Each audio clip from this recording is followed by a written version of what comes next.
entretenido escribiendo más libros que ya iré contando y muy bien, muy entretenido. Bueno, ahora publicaré un libro, la biografía de Paquito Clavel. Publicaré también un libro de Gabinete Caligari, todo esto en primicia. Y bueno, estoy ya trabajando en la segunda entrega de A un gancho de la gloria. Bueno, A un gancho de la gloria realmente parte de los recuerdos que yo tengo de boxeo, ¿no? De cuando era chaval, de ir con mi padre a un bar que había en el barrio, donde yo vivía antes, bueno, pues de madrugada ponían combates de Tyson y de boxeadores de los 90, Holyfield y demás, y me acuerdo ir con mi padre a ver los combates y no sé, que era a la 1 o 2 de la mañana, por ahí, raro, ¿no? Ahora no se puede hacer, no es políticamente correcto. Entonces, a partir de ahí, todos esos recuerdos fueron formando con el tiempo las historias que cuento en A un gancho de la gloria. El título parte de un compañero, de Javier, que me lo sugirió, y entonces yo ya tenía algunas ideas, entrevisté a Poli Díaz anteriormente, a Castillejo, y poco a poco se fue formando sobre todo con las historias que iban confluyendo gracias a la televisión y la comunicación. Empiezo con Uzkudun, que se habla de cómo llegaban las noticias desde Estados Unidos a España, luego llega Pepe Legrá, ya entramos con la tele en blanco y negro, El Nodo, más adelante la tele en color, boxeadores que no vivieron la televisión porque llegó entre comillas, censura de televisión española al boxeo por parte de Solana.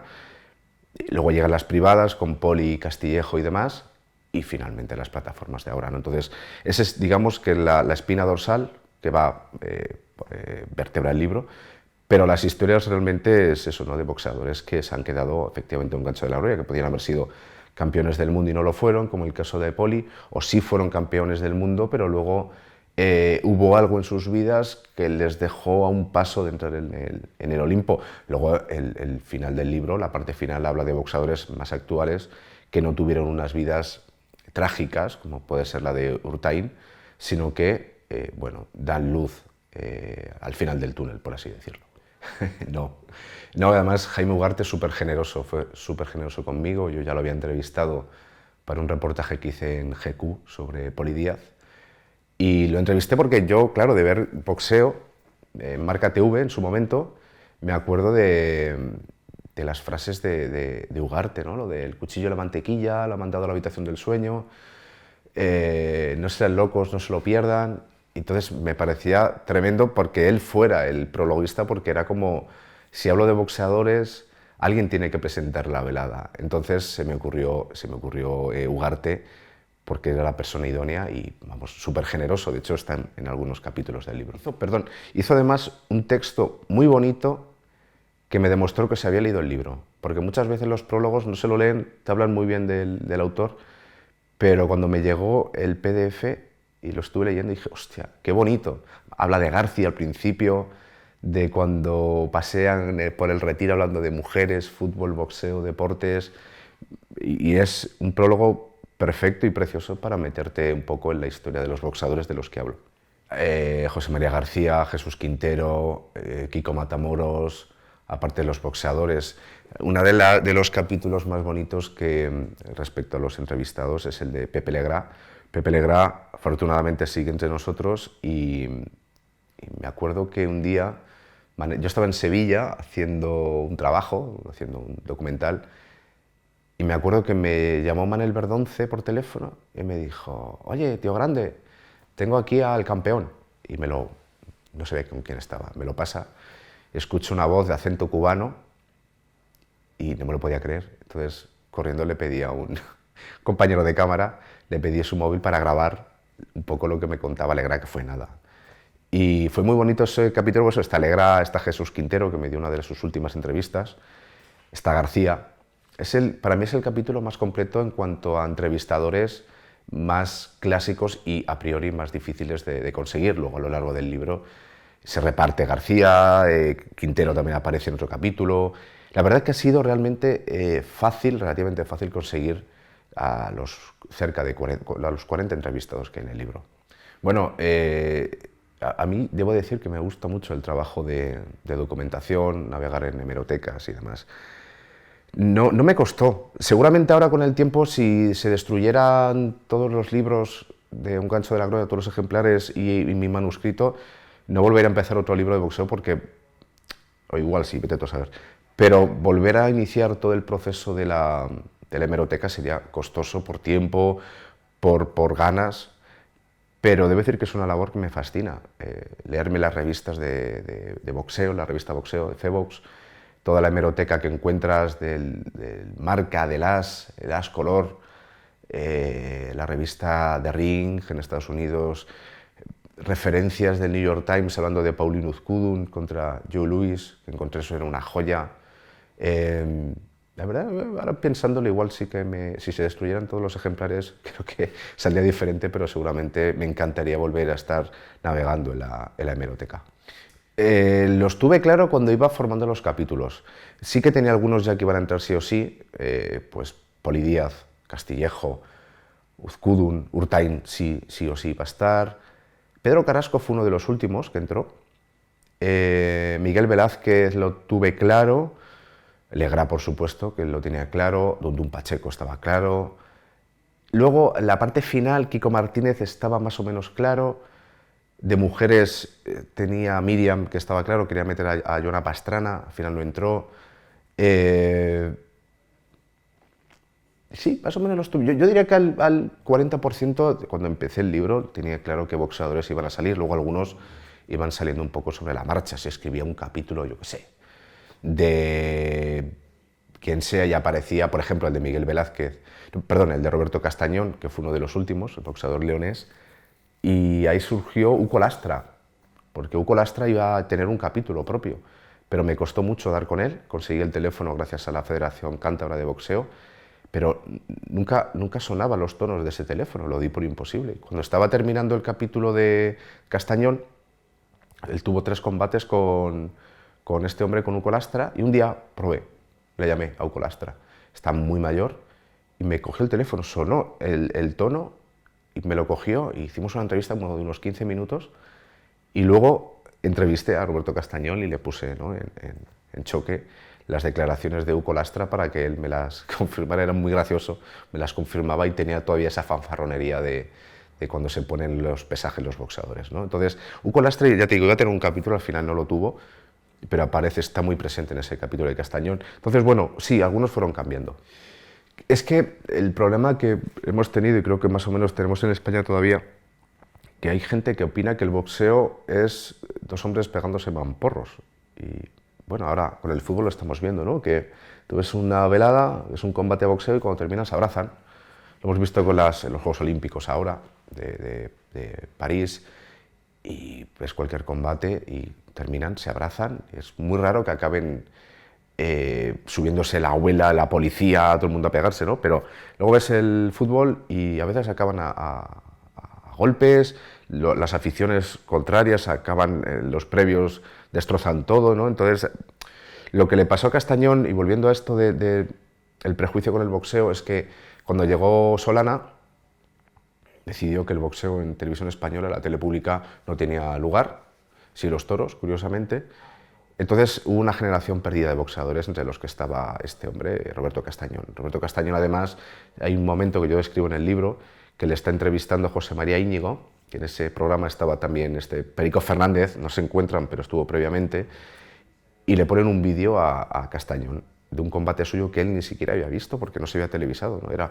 Es complicado encontrar los vídeos de Castañón en YouTube. Hay varios, pero son extractos, hay alguno completo, pero de normal por televisión española no estaba, ¿no? Entonces, en ese programa entran llamadas de los oyentes y es muy curioso cómo defiende Castañón el boxeo con los espectadores no oyentes, que le decían que el boxeo era un deporte de violentos, ¿no? Entonces Castañón lo defendía, y es más, hay un momento en el que Íñigo, al despedirse, reivindica el boxeo dentro de televisión española. Está sentado esta noche todo un campeón, un auténtico campeón que se llama Roberto Castañón, 30 años de edad, natural de León, boxeador, y campeón europeo de los pesos superplumas, cuyo título acaba de renovar en pelea con el francés Michel Siracusa, a quien dejó KO en el 4º salto, y cuya pelea se celebró en Francia, en la ciudad de Aix-en-Provence.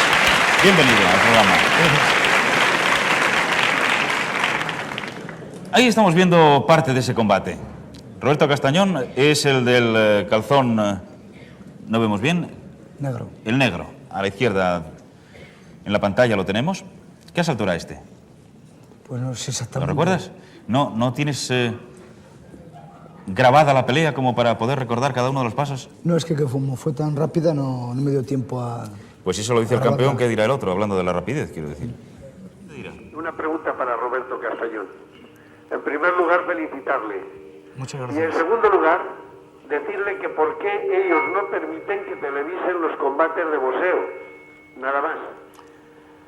Bueno, pues me agrada que usted me haga esa pregunta, me encanta.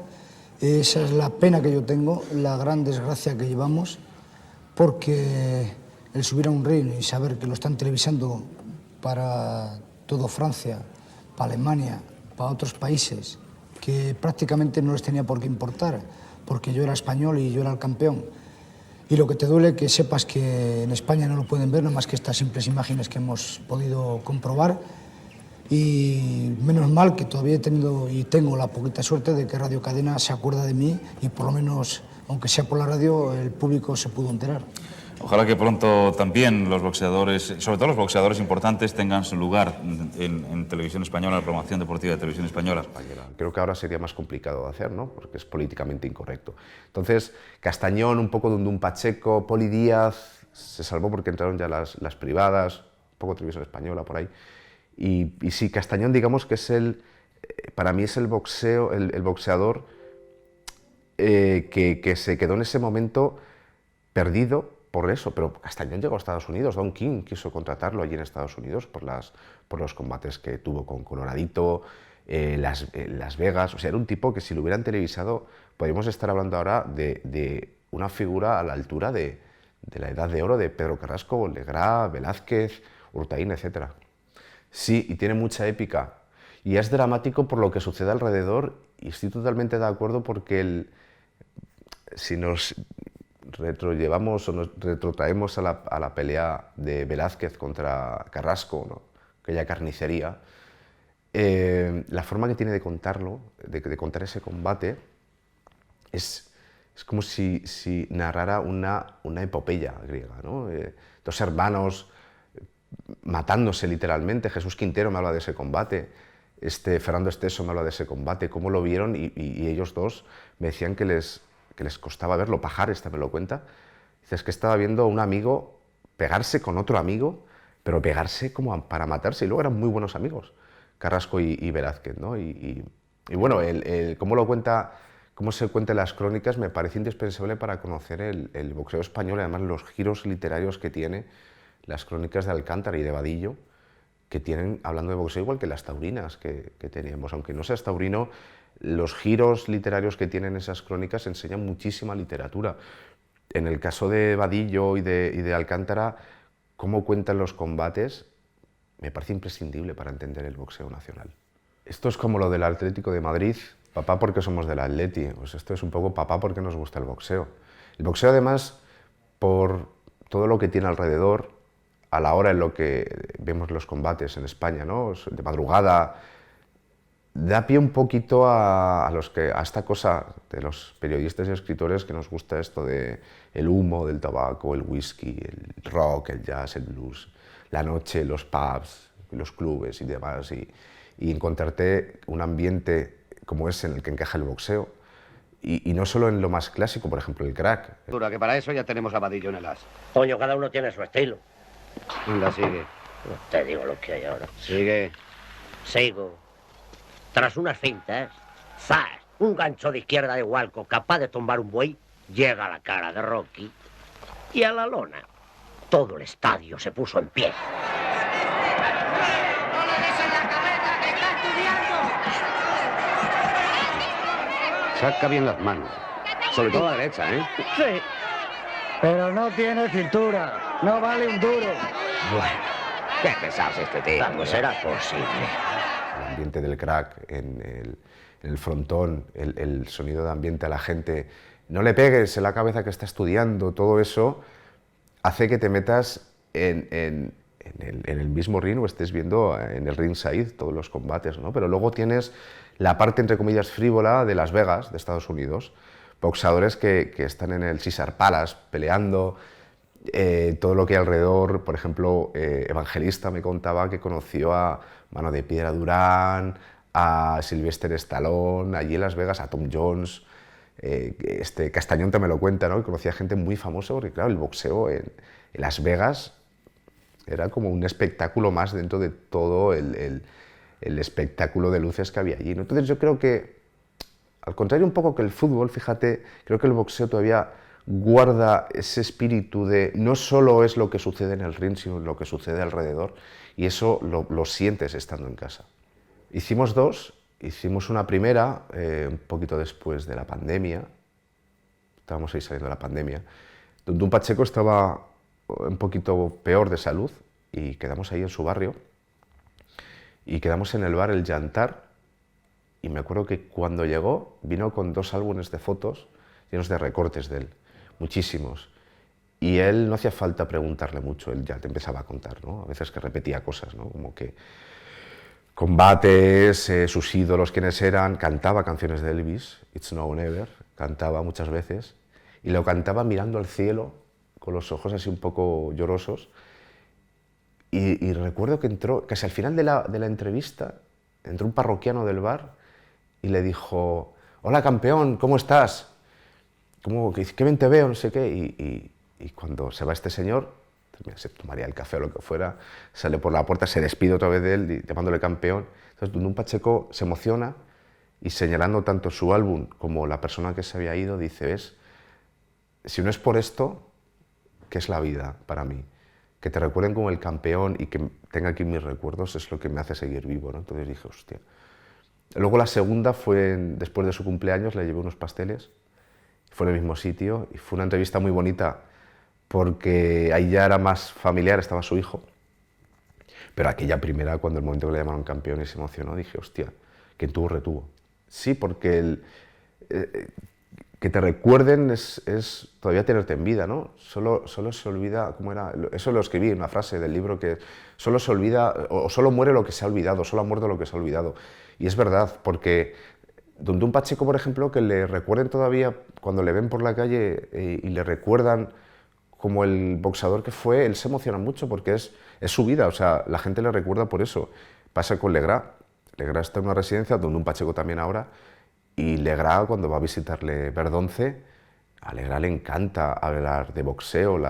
Bueno, me dijo Verdonce que es todo un gentleman con las trabajadoras de la residencia, y él recuerda sus hazañas más o menos como puede, y muchos boxeadores, es que piensa que la mayoría de estos boxeadores desde pequeños más o menos ya estaban un poco mamando el boxeo, si no era por sus padres, era por un vecino que tiene una tele, si no era por los combates que veían, era porque había un amigo que tenía un gimnasio. Entonces desde bien pequeños hasta que se retiraron, su vida fue el boxeo. Entonces recordarles a ellos por lo que hicieron, por todo lo que nos dieron, yo creo que es la mejor manera de tenerles presentes y que sigan vivos, ¿no? El caso de Pacheco, el caso incluso te diría de los boxeadores actuales, como puede ser Kiko Martínez. Kiko Martínez, si no fuera Kiko Martínez no lo recordaríamos como tal. O sea, Kiko Martínez, un señor de Elche, pero es boxeador, campeón del mundo, nos ha dado tantas noches de gloria, que para los que nos gusta el boxeo, Kiko Martínez es como una persona que hay que reivindicar para que ya no solo él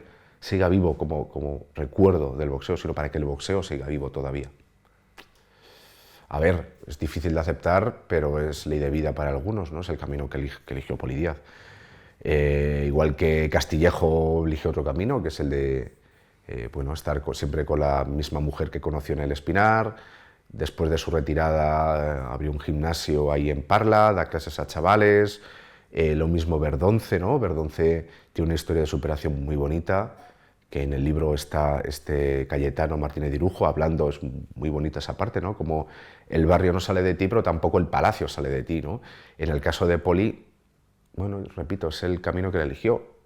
Cuando le entrevisté, él me decía, yo es que fue en Vallecas esto, hace ya unos años, él decía, bueno, yo es que tengo que salir de aquí porque sé dónde está el camello, aquí, aquí, aquí, aquí, y bueno, es la vida que eligió. Entonces, tan respetable como lo demás. Dundun Pacheco eligió una vida al principio, delictiva, luego acabó boxeando y se reformó, por así decirlo. Hizo películas, salía mucho en la tele, le gustaba mucho ser el foco mediático en ese momento en el boxeo, y sin ser campeón del mundo, recordamos a Dundun Pacheco, igual que a Poli Díaz, que no fue campeón del mundo, pero como dijo Garci, si Poli Díaz hubiera ganado a Whittaker, hubiera sido de champ. Entonces, bueno, si ya de por sí el boxeo te lleva por unos vericuetos diferentes, luego está la vida que eliges tú. En el caso de Poli, bueno, pues a mí me apena cómo ha terminado Poli Díaz, pero todo lo que nos ha dado es grandioso, pero repito, es la vida que ha elegido él. Urtain, además, estaba pensando en las películas de Summers.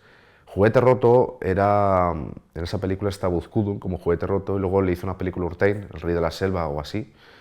Y Urtain fue Juguete Roto además porque fue un poco el boxeador de Franco, ¿no? La historia de que le buscaba a Franco un boxeador como Paulino Uzkudun, mandó a su médico, a Vicente Gil, que también era presidente de la Federación Española de Boxeo, a buscar un Aizkolari que fuera fuerte como Uzkudun.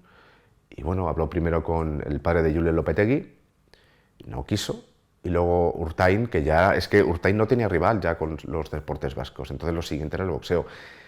Tuvo una carrera tan meteórica, tuvo esa sombra siempre del tongo, que dice García, y fue tan mediático, él mismo lo dice, que Franco le utilizaba cuando, por ejemplo, la crisis de los combustibles, ¿no? Entonces, para que la gente no se viniera arriba, bueno, pues había combate de Urtain, ¿no? Entonces Urtain al final ya, cuando dejó de tener interés, se pasó al catch, a la lucha libre, era más una caricatura, creo yo, ¿no? Eso lo cuenta mucha gente.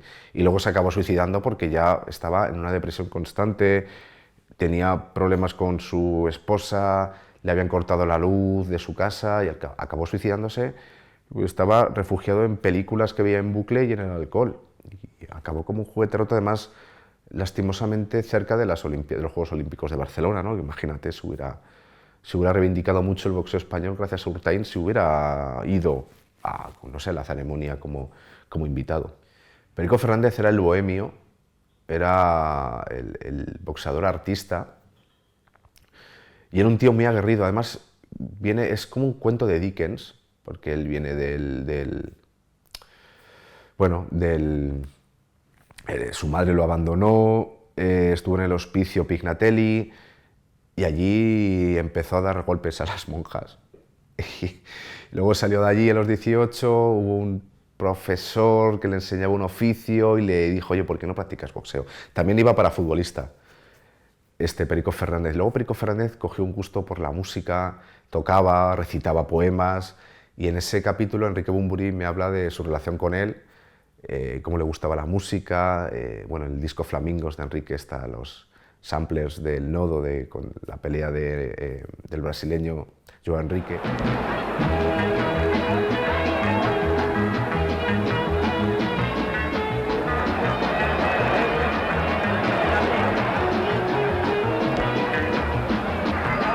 En el noveno asalto, Perico amagó con la izquierda y metió la derecha en el mentón del aspirante, derribándole. El público de Barcelona no había cesado de corear el nombre de su compatriota.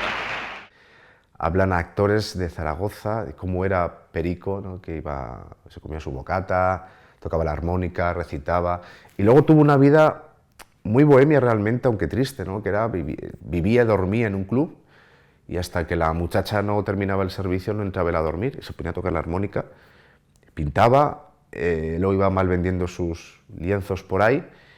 Es una historia muy triste. Ahora ha salido un libro de Antonio Cardiel sobre Perico Fernández, El púgil rebelde, y cualquier libro sobre Perico Fernández da a entender que el boxeo no es todo gris de la época franquista, que si los boxeadores tenían historias truculentas. No, hay una parte bohemia que no se da mucho en el deporte en general, y si se da son personajes como muy caricaturizados, muy concretos, ¿no? Y Perico Fernández además era tartamudo, era muy tímido, y reúne muchas cosas que a mí me fascinaban de ese capítulo, precisamente por todo lo que representaba en el boxeo, que llegó lejos, pero sobre todo en la vida personal. Sus líos con mujeres, evidentemente, matrimonios rotos, hijos por ahí, pero cómo acabó, se podía hacer una película de Perico Fernández. Él, de hecho, soñaba con que algún día alguien hiciera una película de él. Sí, Jero García es un ejemplo muy claro. Está en ese tramo final del libro en el que hay luz al final del túnel. Jero igual, ¿no? Igual que Verdonce, más o menos, ¿no? Venían de barrios un poco conflictivos, podían haber terminado mal y al final Jero se... Fíjate que Jero me contaba que él empezó a ser boxeador cuando se bajó del ring en su último combate, porque él vio que podía ayudar a la gente.